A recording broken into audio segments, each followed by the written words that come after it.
नमस्कार विद्यार्थी मित्रों, Seth J H. Sonawala high school Ahmedabad online education विडियोમાં હું પંકજ પટેલ આપ સૌ વિદ્યાર્થી મિત્રોનું સ્વાગત કરું છું। વિદ્યાર્થી મિત્રો, ધોરણ 11 વિષય તત્વજ્ઞાનમાં આપણે અત્યારે ચોથું પ્રકરણ અર્વાચીન તર્કશાસ્ત્રની દ્રષ્ટિએ વિધાનોનો અભ્યાસ કરી રહ્યા છીએ। આપણે संयुक्त के जटिल संयुक्त विधानना प्रकारों बात करी रहा था कि जेटला तार्किक कारको छे एटला विधानों छे, एटले कि 5 तार्किक कारको छे तो 5 तार्किक कारकोना 5 विधान बने छे। जेमां आपणे समुच्चय अने निषेधनी बात करी चूक्या छीए। आजे आपणे बात करीशुं विद्यार्थी मित्रों विकल्पन के वैकल्पिक विधान। विकल्पन के वैकल्पिक विधान એટલે જે વિકલ્પન તાર્કિક કારકના ઉપયોગથી બે વિધાનોને જોડી અને એક નવા વિધાનની રચના કરવામાં આવે છે, જેની વ્યાખ્યા જોઈએ તો આ પ્રમાણે થાય કે કાં તો અથવા એ તાર્કિક કારકના ઉપયોગને લીધે વિકલ્પનની રચના થાય છે। આથી વિકલ્પનની વ્યાખ્યા આ પ્રમાણે આપી શકાય કે જે સંયુક્ત વિધાનમાં બે વિધાનને કાં તો અથવા શબ્દથી જોડવામાં આવ્યા હોય તે સંયુક્ત વિધાનને આપણે વિકલ્પન કે વૈકલ્પિક વિધાન કહીએ છીએ। દાખલા તરીકે કાં તો સદગુણ સુખકારક છે અથવા દુર્ગુણ દુઃખકારક છે, કાં તો વિરલનો પ્રથમ નંબર આવશે અથવા વિરક્તિનો પ્રથમ નંબર આવશે। વિકલ્પનની અંદર સમાવેશ પામતા બે વિધાનોને આપણે વિકલ્પો કહીશું। એટલે કે કાં તો અથવા એ વિકલ્પનનું માન્ય રૂપ છે, પણ રોજબરોજના વાણી વ્યવહારમાં વિકલ્પનનો બીજી રીતે પણ ઉપયોગ કરવામાં આવતો હોય છે। જેમ કે આ નારંગી ખાટી છે કે મીઠી છે, ગરમીનું પ્રમાણ વધશે સિવાય કે વરસાદ આવશે, કાં તો વિદ્યાર્થીઓ પાસ થશે કાં તો વિદ્યાર્થીઓ નપાસ થશે, શબ્દ વૃષ્ટિ થશે અથવા પુષ્પવૃષ્ટિ થશે। તો આ બધા વિધાનો છે વિદ્યાર્થી મિત્રો એ કાં તો અથવાને બદલે સામાન્ય વ્યવહારમાં તેના પર્યાયો તરીકે વપરાતા હોય છે। એટલે કે વિકલ્પનના ઉપરના ઉદાહરણો જો તો એમ સ્પષ્ટ થાય છે કે ઓછામાં ઓછો એક વિકલ્પ સત્ય છે, કદાચ બંને વિકલ્પો પણ સત્ય હોય। તો આમ વિકલ્પનનો આ તાર્કિક અર્થ ઓછામાં ઓછો એક વિકલ્પ સત્ય છે એવા પ્રતીક તરીકે વિકલ્પન, જેને આપણે કિલક પ્રતીક તરીકે ઉપયોગ કરીએ છીએ અને તેનો ઉચ્ચાર અથવા થાય છે। તો આમ પ્રાતિક ભાષામાં એટલે કે પ્રાતિક તર્કશાસ્ત્રની ભાષામાં વિકલ્પન એ વિકલ્પનવાચક પ્રતીક તરીકે ઉપયોગમાં લેવાય છે। એટલે કે કાં તો આ અથવા તે બંનેમાંથી કોઈ પણ એક વિકલ્પ। તો આમ વિદ્યાર્થી મિત્રો, વિકલ્પનમાં સમાવેશ પામતા બંને વિકલ્પો માટે A, B, C, D, E વગેરે કોઈ પણ વિધાનપરક અચલનો ઉપયોગ કરી શકાય। દાખલા તરીકે કાં તો અમે સોમનાથ જઈશું અથવા અમે મહાબળેશ્વર જઈશું। આ વિકલ્પનના પહેલા વિકલ્પ અમે સોમનાથ જઈશું માટે એસ પ્રતીક મૂકીએ અને બીજા વિકલ્પ અમે મહાબળેશ્વર જઈશું માટે એમ મૂકીએ તો તેની રજૂઆત આપણે આ પ્રમાણે કરી શકીએ। એસ વિકલ્પન એમ એટલે કે ઉપયુક્ત પ્રતીક રજૂઆત વાંચન નીચે મુજબ થઈ શકે। એટલે કે કાં તો એસ અથવા એમ। જુદા જુદા વિકલ્પનોમાં વિષયની દ્રષ્ટિએ ભિન્નતા હોઈ શકે, પણ તેમનું રૂપ તો સમાન જ રહે છે। એટલે કે કોઈ પણ વિકલ્પનની અંદર આવતા પહેલા વિકલ્પ માટે પી અને બીજા વિકલ્પ માટે ક્યુ વિધાનપરક પરિવર્તી વાપરીને અગાઉ આપેલા વિકલ્પનોના વિવિધ દ્રષ્ટાંતોમાંના કોઈપણના રૂપની પ્રાતિક રજૂઆત નીચે પ્રમાણે થઈ શકે। એટલે કે પી વિકલ્પન ક્યુ આ રીતે રજૂ થયેલા વિકલ્પનના રૂપનું વાંચન કરવું હોય તો આ પ્રમાણે કરી શકાય, પી અથવા ક્યુ। વિકલ્પન વાચક પ્રતીક વિકલ્પન એ દ્વિમુખી કારક છે, કારણ કે તેની ડાબી તેમજ જમણી બંને બાજુના વિધાનોને તે લાગુ પડે છે। એવી જ રીતે વિકલ્પન એ સત્યતા ફલનલક્ષી કારક છે, કારણ કે તેના દ્વારા રચાતા સંયુક્ત વિધાનોનું સત્યતા મૂલ્ય તેના ઘટકરૂપ વિધાનોના સત્યતા મૂલ્યને આધારે નક્કી થાય છે। તો આમ આપણે જો પી વૈકલ્પિક વિધાન અથવા તો પી વિકલ્પન ક્યુ એ વૈકલ્પિક વિધાનની સત્યતા મૂલ્યની વાત કરવી હોય તો તે તેના ઘટકરૂપ વિધાનોના આધારે નક્કી થાય છે। જે અંગે 4 શક્યતાઓ છે કે પી સત્ય હોય અને ક્યુ સત્ય હોય। પી સત્ય હોય અને ક્યુ અસત્ય હોય, પી અસત્ય હોય અને ક્યુ સત્ય હોય, પી અસત્ય હોય અને ક્યુ અસત્ય હોય. તો આમ વિકલ્પનના સત્યતા મૂલ્ય અંગેના મૂળભૂત નિયમો જોઈએ તો આ પ્રમાણે છે. જો બંને વિકલ્પો અસત્ય હોય તો અને તો જ વૈકલ્પિક વિધાન અસત્ય હોય છે, નહીં તો સત્ય જ હોય છે. બેમાંથી કોઈ પણ એક વિકલ્પો સત્ય હોય તો વિકલ્પન સત્ય હોય છે. ટૂંકમાં બંને વિકલ્પો અસત્ય હોય તો અને તો જ વૈકલ્પિક વિધાન અસત્ય હોય છે, અને જો બંનેમાંથી કોઈ પણ એક વિકલ્પ સત્ય હોય તો વૈકલ્પિક વિધાન સત્ય જ હોય છે, જેને આપણે સત્યતા કોષ્ટક દ્વારા પણ જોઈ શકીએ છીએ. વિદ્યાર્થી મિત્રો, કે સત્યતા કોષ્ટકની અંદર આપણે જોઈ શકીએ છીએ કે હરોળ નંબર 4ની અંદર જ્યારે પી વિકલ્પન ક્યુ એના ઘટકરૂપ વિધાનો પી અને ક્યુ અસત્ય છે ત્યારે જ વૈકલ્પિક વિધાન અસત્ય છે, નહીં તો સત્ય જ હોય છે. હવે વાત કરીશું વિદ્યાર્થી મિત્રો શરતી વિધાનની. આપણે જટિલ સંયુક્ત વિધાનમાં વાત કરીશું આજે શરતી વિધાનની. શરતી વિધાન એ શરતી તાર્કિક કારકના ઉપયોગથી બે વિધાનોને જોડી અને નવા વિધાનની રચના કરે છે. તો આમ જો તો એ તાર્કિક કારકના ઉપયોગને લીધે શરતી વિધાનની રચના થાય છે, અને જેની વ્યાખ્યા આપણે આ પ્રમાણે આપી શકીએ. જે સંયુક્ત વિધાનમાં બે વિધાનોને જોતો શબ્દોથી જોડવામાં આવ્યા હોય તે સંયુક્ત વિધાનને શરતી વિધાન કહેવામાં આવે છે. દાખલા તરીકે, જો અતિવૃષ્ટિ થશે તો નદીઓમાં પૂર આવશે. જો માણસ બુદ્ધિશાળી છે તો તેનો વિકાસ થાય છે. આ શરતી વિધાનમાં આવતો બે વિધાનો પૈકીનું વિધાન જો અને તોની વચ્ચે આવે તે પૂર્વાંગ કહેવાય. એટલે કે જો અને તો એટલે કે શરતીની પહેલાં આવે તે પૂર્વાંગ અને શરતીની પછી આવે તે ઉત્તરાંગ કહેવામાં આવે છે. તો આમ પૂર્વાંગ અને ઉત્તરાંગ એ બંને શરતીના અંગો છે અથવા તો શરતી વિધાનના અંગો છે, અને શરતી વિધાનને ગર્ભિતાર્થક વિધાન તરીકે પણ ઓળખવામાં આવે છે. તો આમ જોતોના રૂપમાં રજૂ થયેલા શરતી વિધાનોના વિવિધ પ્રકારો હોઈ શકે છે, જેમ કે જો સર્વ સ્વાતંત્ર્ય સેનાનીઓ રાષ્ટ્રપ્રેમી છે અને સુભાષચંદ્ર બોઝ સ્વાતંત્ર્ય સેનાની છે તો સુભાષચંદ્ર બોઝ રાષ્ટ્રપ્રેમી છે, જેને તાર્કિક ગર્ભિતાર્થ કહેવાય. જો કાનજી કુંવારો છે તો કાનજી અપરિણિત છે, અને લક્ષણગત ગર્ભિતાર્થ કહેવાય. જો લોખંડને ભેજવાળા વાતાવરણમાં રાખવામાં આવે તો લોખંડને કાટ લાગે છે, અને કારણગત ગર્ભિતાર્થ કહેવાય. અને જો મને નોકરી મળશે તો હું મીઠાઈ વહેંચીશ, અને નિર્ણયગત ગર્ભિતાર્થ સંબંધ કહીશું. જો ગિરનારનું સમુદ્રમાં રૂપાંતર થાય તો સૂર્ય પશ્ચિમમાં ઉગે, અને વસ્તુગત ગર્ભિતાર્થ કહેવાય. આમ પાંચેય શરતી વિધાનો પરસ્પરથી જુદા પ્રકારના છે.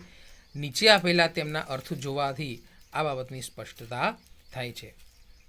પહેલું વિધાન આપણે વાત કરી તે એવું જણાવે છે કે પૂર્વાંગ સત્ય હોય અને ઉત્તરાંગ અસત્ય હોય એવી પરિસ્થિતિ નથી, કારણ કે પૂર્વાંગ અને ઉત્તરાંગ વચ્ચે ગર્ભિતાર્થ સંબંધ છે, અને આ પ્રકારના શરતી વિધાનને તાર્કિક ગર્ભિતાર્થ કહેવાય. બીજું વિધાન એવું જણાવે છે કે પૂર્વાંગ સત્ય હોય અને ઉત્તરાંગ અસત્ય હોય આવી પરિસ્થિતિ નથી, કેમ કે કુંવારો શબ્દના અર્થને લીધે પૂર્વાંગમાંથી ઉત્તરાંગ ફલિત થાય છે, અને આ પ્રકારના શરતી વિધાનને લક્ષણગત ગર્ભિતાર્થ કહેવાય.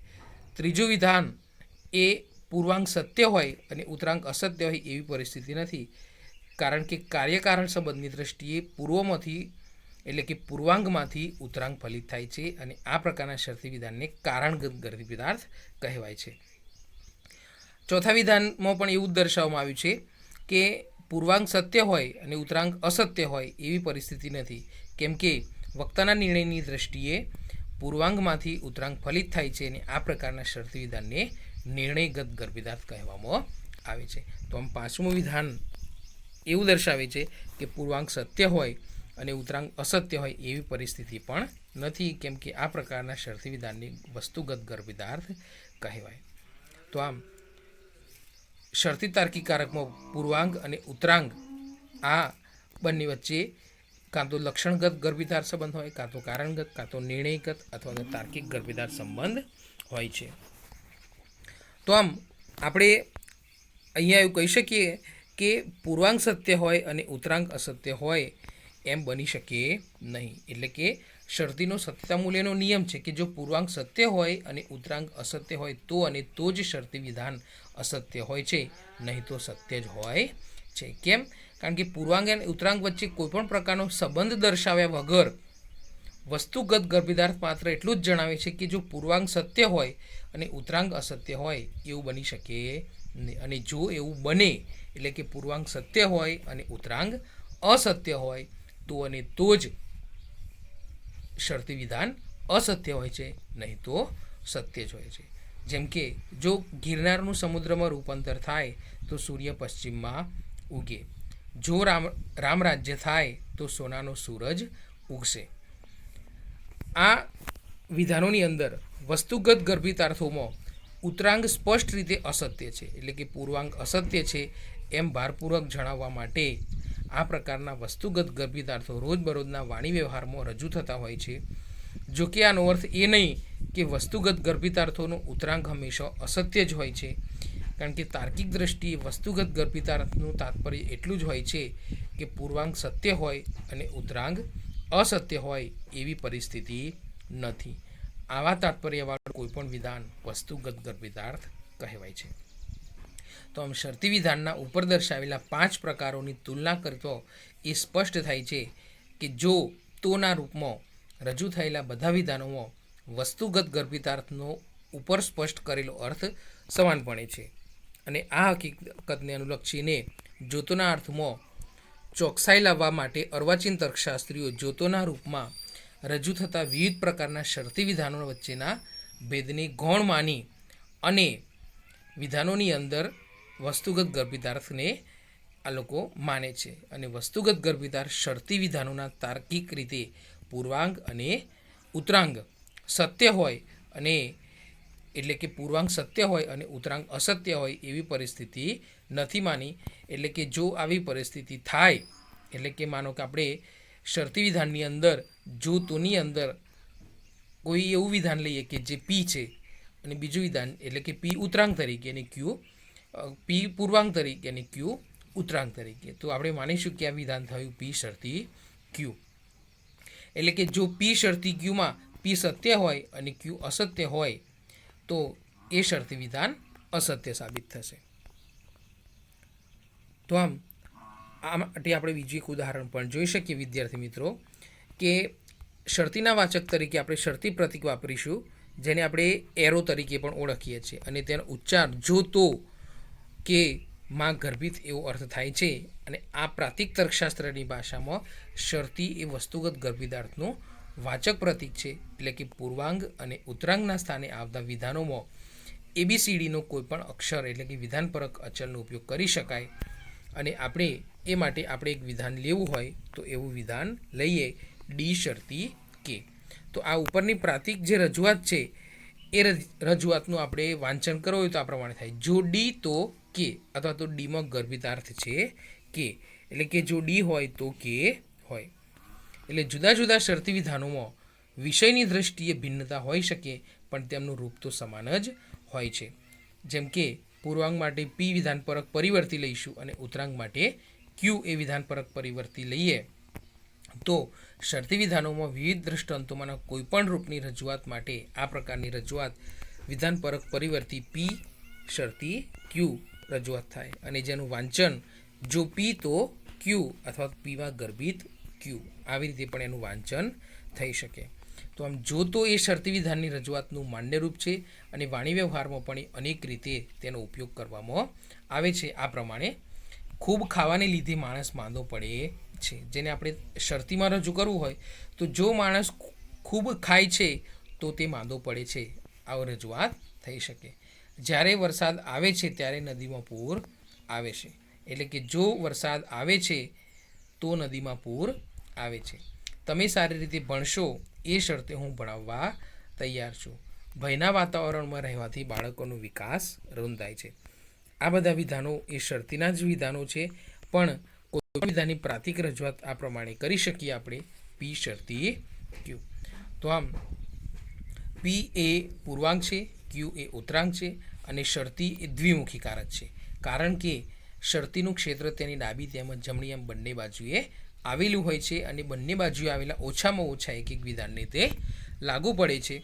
તો આમ શરતી વિધાન અથવા તો શરતી તાર્કિક કારક એ દ્વિમુખી તાર્કિક કારક છે અને શરતી એ સત્યતા ફલનલક્ષી તાર્કિક કારક પણ છે, કેમ કે તેના ઉપયોગથી રચાતું શરતી વિધાન એ તેના ઘટકરૂપ વિધાનોના સત્યતા મૂલ્યને આધારે જ તેનું સત્યતા મૂલ્ય નક્કી થાય છે. એટલે કે જો તેના ઘટકરૂપ વિધાનો સત્ય હોય કે અસત્ય હોય તેના આધારે જ શરતી વિધાનનું સત્યતા મૂલ્ય નક્કી થાય છે.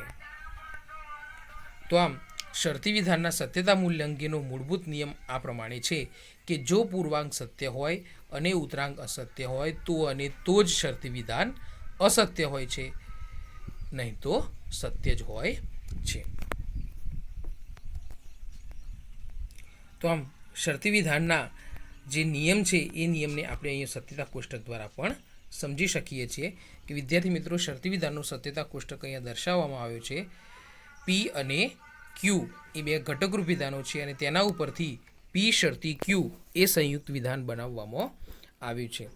તો આપણે જોઈ શકીએ છીએ વિદ્યાર્થી મિત્રો બીજી હરોળમાં કે જો પી સત્ય છે અને ક્યુ અસત્ય છે તો જ પી શરતી ક્યુ વિધાન અસત્ય છે, નહીં તો સત્ય જ સાબિત થાય છે.